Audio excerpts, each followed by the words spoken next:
Hi, my name is Navid Kaleem and I'm your independent candidate for Stoke-on-Trent Central.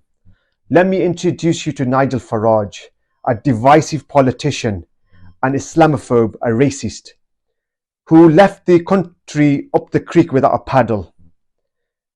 Now, if he was an honourable man, he would have left his position as a MEP as well.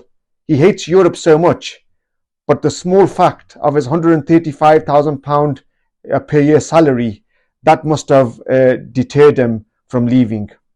Interestingly, we have a growing number of young people in this country who do not subscribe to British values, in fact, loathe much of what we stand for. So what do you do? Who are we talking about there?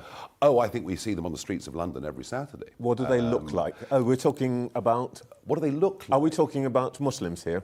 We are, and we're in history. Well, this is very interesting, and we don't have that survey in front of us, but let's just unpick what you've just said. Are you sure you want to make the blanket accusation that you've just made that Muslims are somehow less patriotic than other British people? Because you think about West Indian immigration into Britain, the post-World War II. I think of very little else. West Indian immigration into Britain, post-World War II.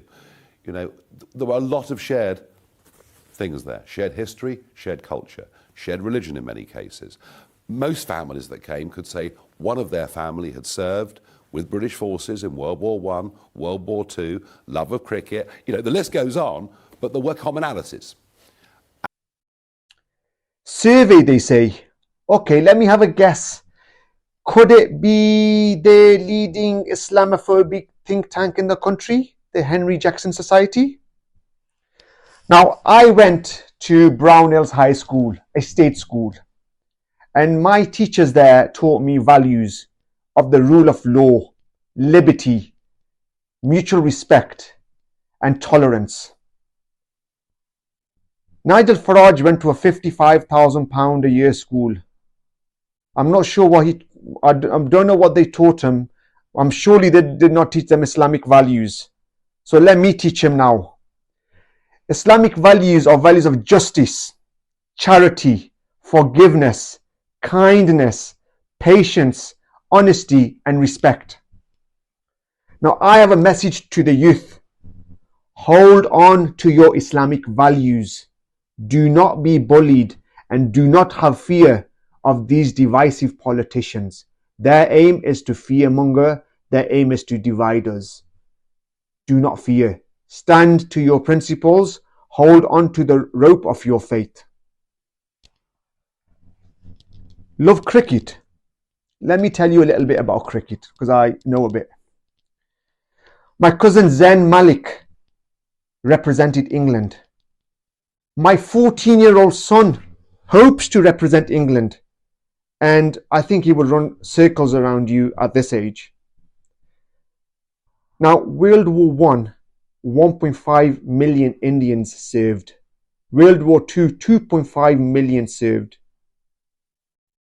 Look at the Battle of Ypres. I'm sure they must have taught you that at the Dulwich College.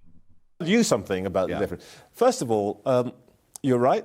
I come from that stock. But let us remember that my stock, my ancestors, for the best part of 700 or 800 years, were Muslims until they were forcibly converted to Christians by slave owners. So when you talk about Muslims as hostile to British values, I've got to say, I don't really. Let me finish what I'm going to say. I don't really see I don't really see how you arrive at that conclusion. And secondly, trying to say to me, you know, actually, you guys are not really like these other guys. Let me ask you to put yourself in the shoes of a British Muslim, and can you imagine how offensive that feels? You have disrespected the memory of my ancestors. We are very offended, Mr. Farage. We are very offended. I demand an apology after your interview on Sky News. I demand it on behalf of my son, who is part of the CCF. I demand it on behalf of my mum's relative, Lance Corporal Jabran Hashmi, who was killed in 2006 saving the British Army. I demand an apology for my 81-year-old father-in-law whose family come from a village in Pakistan called Dulmiyal, whose soldiers sacrificed their lives for the British Army. I seek an apology for Khuddad Khan, the first Indian to receive the Victoria Cross, and I demand an apology for the 4 million Muslims who live in the UK. My message is politicians like this do not represent the ordinary British people. They pretend they do, but they do not. Do not fall for their sweet talking. Do not fall for their deception. Do not fall for their tricks. They are just playing divisive politics.